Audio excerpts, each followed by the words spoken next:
Depuis le confinement, plus d'1 million de personnes a sollicité le secours populaire. Dans un rapport, l'association alerte sur une augmentation de la précarité en France.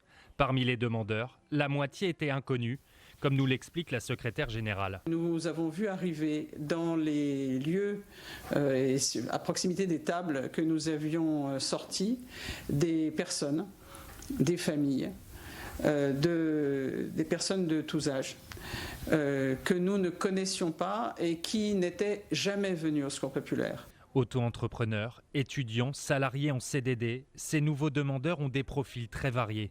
Pour pallier à cette hausse de la précarité, une dizaine d'associations ont rencontré le Premier ministre Jean Castex vendredi dernier pour demander une hausse des minima sociaux ainsi que l'ouverture du RSA dès 18 ans. Visiblement, il était à l'écoute, il faisait attention à ce qui était dit. Il a notamment entendu les acteurs de la distribution alimentaire qui ont constaté vraiment une hausse importante des gens qui fréquentent maintenant la banque alimentaire ou les restos du cœur.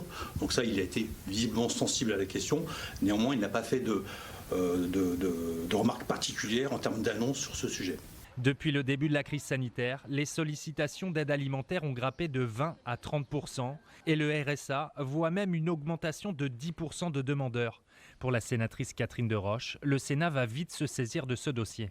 Les conséquences sociales de la crise sanitaire que l'on aborde assez peu dans la commission d'enquête puisqu'on est plus sur le côté purement sanitaire, la gestion sanitaire de la crise.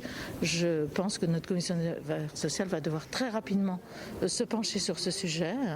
On verra sous quelle forme on le fait. De toute façon, à nous aussi proposer des solutions et répondre aux demandes que l'on entend sur nos territoires. Le gouvernement s'attend à 800 000 emplois supprimés d'ici 2021. Le Premier ministre, lui, annoncera son dispositif pour lutter contre la précarité le 17 octobre prochain.